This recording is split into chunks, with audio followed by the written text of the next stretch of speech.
Los Angeles, raised by a single mom.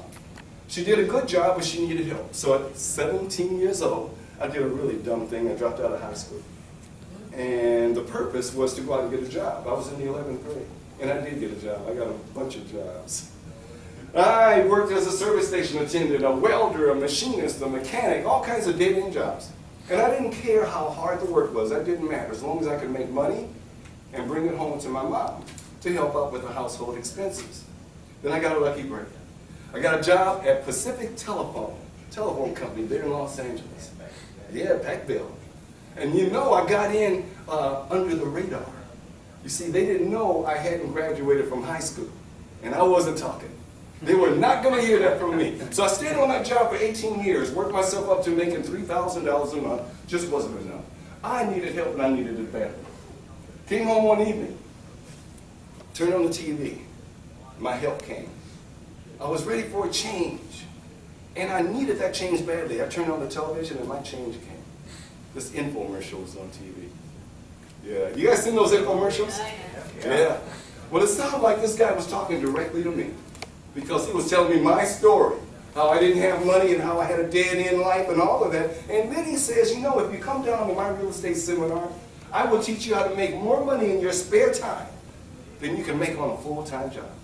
Boy, that was music to my ears, and I couldn't wait for the date of that seminar to come along. And when it finally came along, you know, I got sick. Oh my God, couldn't go to work. So I went to the seminar instead. And I'm so glad I did. I sat there and I learned about money, things I'd never heard in my life, how to make it, how to keep it, and how to make it work super hard for me. Wouldn't you like to make your money work hard for you? Raise your hands if that's the truth. I'm going to show you how to make your money work super hard for you right now with vacant, distressed, abandoned properties. Then we're going to take a little break. Then I want you to come back, because that's when I'm going to show you how to make your money sweat for you. Your money is going to earn you. How much are you earning in the banks, by the way? 1%? You're lucky. You're lucky. Less than 1%. You know what the worst is that I found? I did the research. 1/10 of 1%. I think it's American Savings Bank. You're not getting anything by the time you pay taxes. No, you got to pay a third of that 1/10 of 1% in taxes. Yeah. What about this? Wouldn't you like to make 15% on your money? Would you like that? Raise your hands if you like to make 15%. That may not be enough for some. What about 20%? You like that? Okay. 30%? Yeah. Okay, I got you here. 55% on your money. Like that? You got to come back here. Okay, we're going to take a little break after this talk, and I'm going to show you how you can make 55% on your money and even more than that. And if you don't get paid, guess what? You get to foreclose on the real estate that's underneath it, and you get to take the property with no mortgages on the property. How would you like to learn how to buy real estate for pennies on the dollar? That's what we're talking about. So you got to be back after the break, okay? Do I have y'all? Yeah. You got to come back, okay? All right, so anyway, where was I? Oh yeah, I went to that seminar. And man, you know what I did? I became a sponge for knowledge. I started reading everybody's books, listening to everybody's tapes. I went to boot camps and workshops. It worked out real well. The very first property that we bought, this was 2 houses on the lot. Hey, you know what I learned? I learned how to structure a deal so that once the deal would close, I'd actually put money in my pocket rather than taking money out. You call it being paid at the close. Anybody here ever been paid at the close? Isn't that a great feeling? Wonderful feeling walking away with money. Instead of spending money, you make money. And if you hang around, I'm going to show you some things that are going to help you to learn how to get paid at the close. And so, that was the first property, and that was real good. And so we fixed it up, rented it out, rented those 2 units out, and had a nice little cash flow coming. Now remember, I'm still working at the phone company 8 hours a day, at least 8 hours a day. Next property that I bought, went over to Pasadena, California. There were 4 units over there, and they were vacant, just as those other 2 were vacant. 4 units. Fixed those 4 units up, rented them out. Now I've got a real heavy cash flow coming. The properties were vacant, so I was able to buy them super, super low. I fixed them up, rented them out. Now I've got a super high income coming in, and it's feeling awfully nice. So now I'm thinking, wow, this real estate thing going pretty well. Maybe it's time to think about leaving my job. And the next deal came along and kind of put the icing on that cake. I want you to really pay close attention to this deal that I want to tell you about, because it really changed my life. I found a really beautiful 16-unit apartment building that was just about completely vacant. 16 units. Really nice building, just had some minor problems. One minor problem, 11 vacancies. Minor problem. And of the 5 that were occupied, guess what? 3 of them weren't paying rent. So how would you like a nice 16-unit building with effectively 14 vacancies and 3 evictions? Any takers here? Yeah, just one, okay. Most people don't want that because it sounds like a real headache, a real problem. And we don't want problems, we're afraid of problems. Let me tell you something. We as successful real estate investors, we make our money solving sellers' problems. Buying distressed properties from motivated owners and solving their problems, and we are paid handsomely for doing that. So accept problems. All right, so 16 units, 11 vacancies, 3 evictions, 2 were paying rent.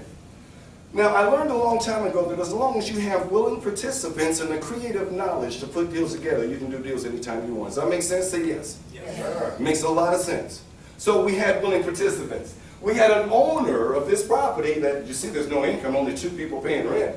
He had an alligator on his hands, just eating him alive. Every single month he has to shell out a mortgage payment, no income coming in. We had a realtor that listed that property. If he sold it to me, he would stand to make a 6% commission on a $500,000 building. He's $30,000 worth of willingness.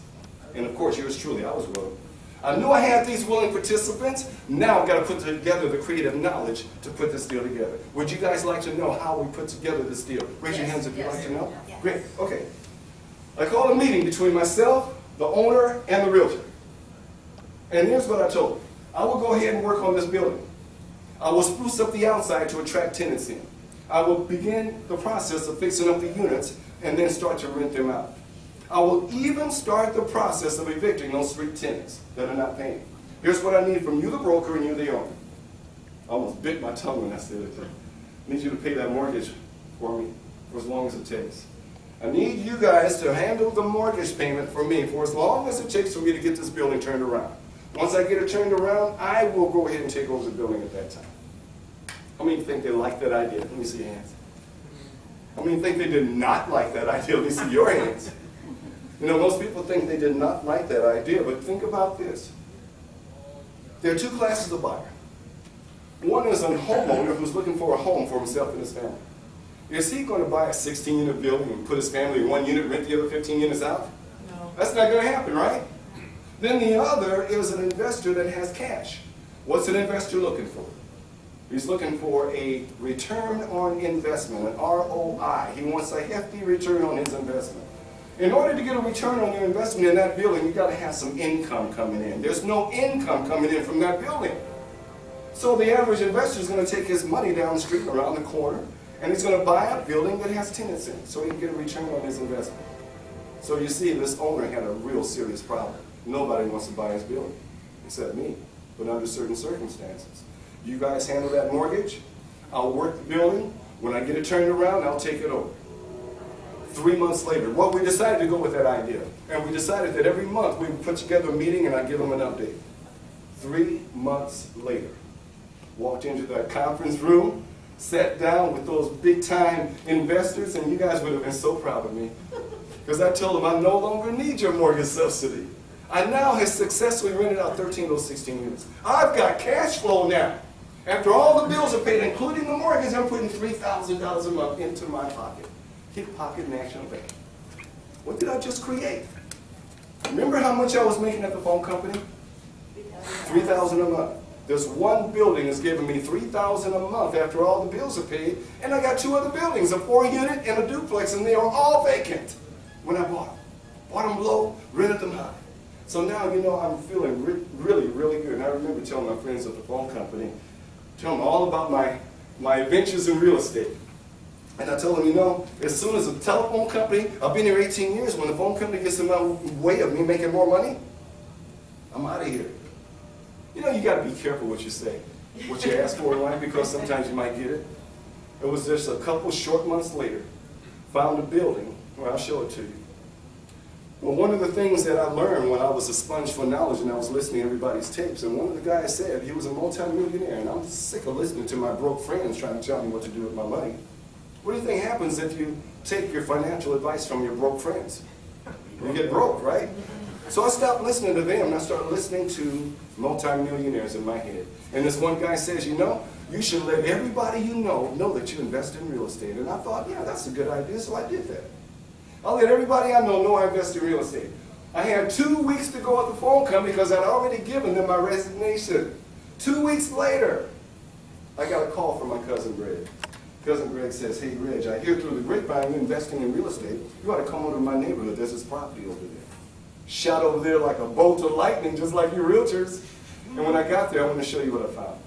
This was the first, really, I knew wasn't abandoned. The others that I bought were abandoned properties, but I didn't really get it until this property right here.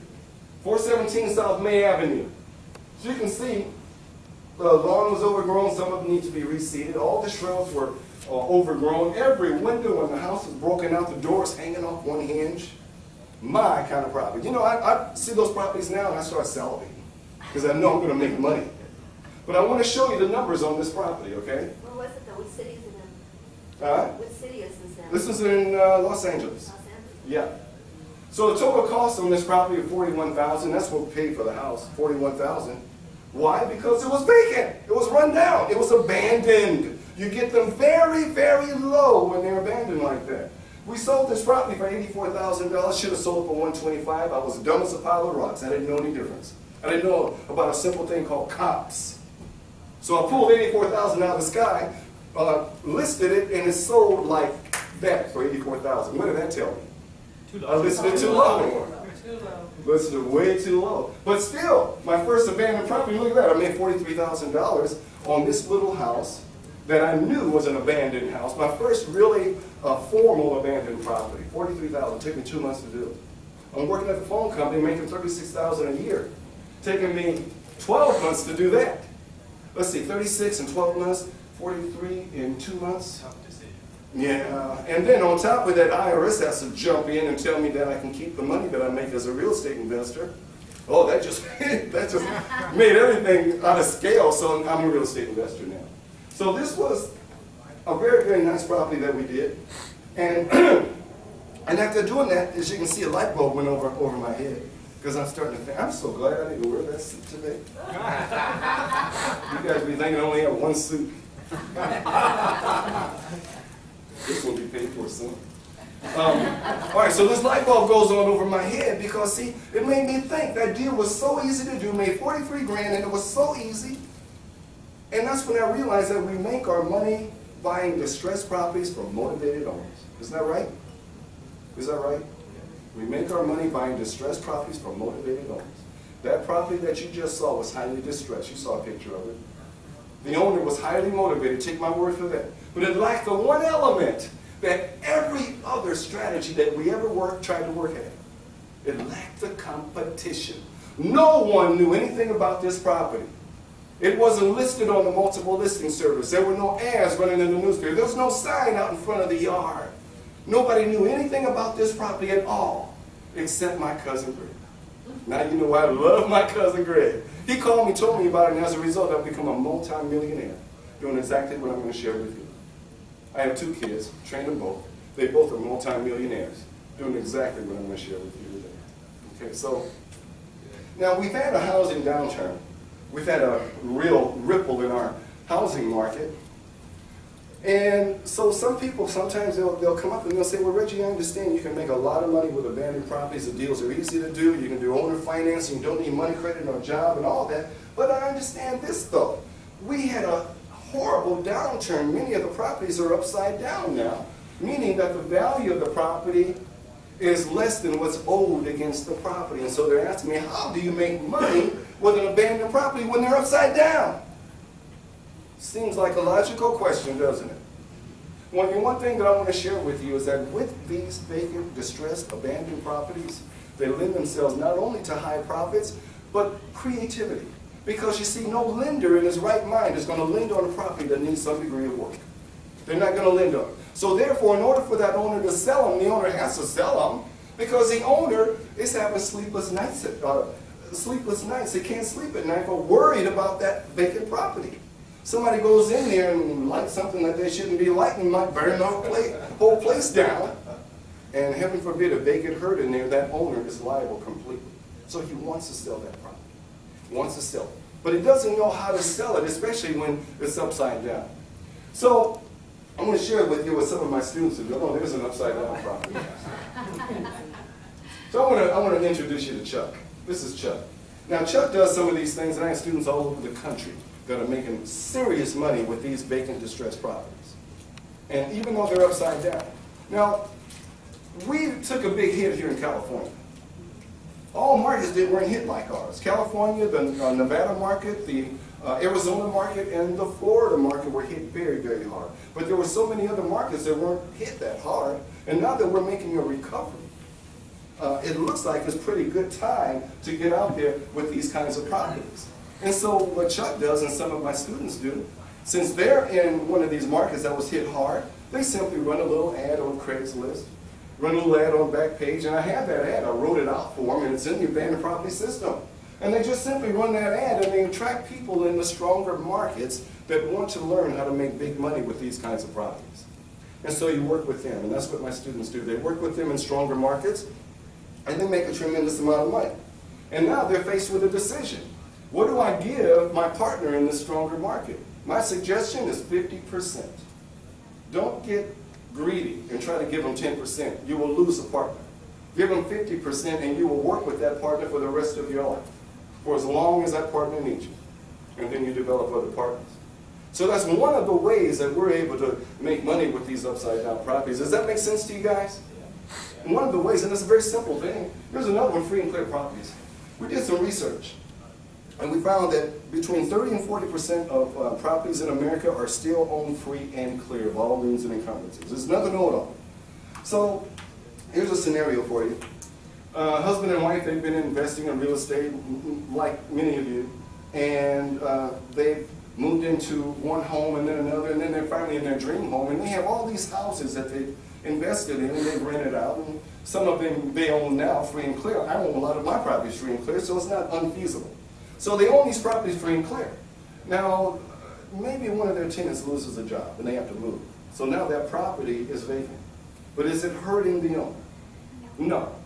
Because the owner can pay the taxes and pay the insurance on it. There's no mortgage on the property. So he's not in a great deal of hurry to do anything with that property. As a matter of fact, my students go out there and they find all kinds of people that own properties free and clear that are vacant, and they don't do anything with them. So what we'll do is this, we'll structure a little deal with these kinds of people. And we'll let them know that now you have no income coming in from this building. All you have is liability. If somebody goes in there and gets hurt, you are liable. So here's what I can do. If you will agree to finance this property, I will go ahead and buy the property from you. As a matter of fact, I think I already have a buyer for it. We'll fix it up and sell it, and your headache will be over, and we're going to get so much money. So the bottom line is this. There are free and clear properties out there that are owned by people who are not paying a mortgage on them, but they let them sit there. You go find those properties, structure a deal. They would rather have money coming in than no money coming in and nothing but liability sitting out there. Does that make sense? And then here's another one I want to share with you. Discount liens, existing liens, especially if you have something that's upside down. This is one that Chuck did, and this is his house there that he found. Chuck found this house, and he did a little research, and he found that there was a first mortgage of $127,000 on the property. There was a second of $47,000 and a third of $29,000. And so that means that the total owed against his property is $203,000, but it's upside down by $2,000. It's only worth $201,000. So it's upside down. Most people would not want to buy this property. They'll walk away from it. I tell you, learn what to do with these properties and stop walking away from profits. Stop it. Here's what Chuck did. Chuck did a real smart thing. He did some research before he found that owner.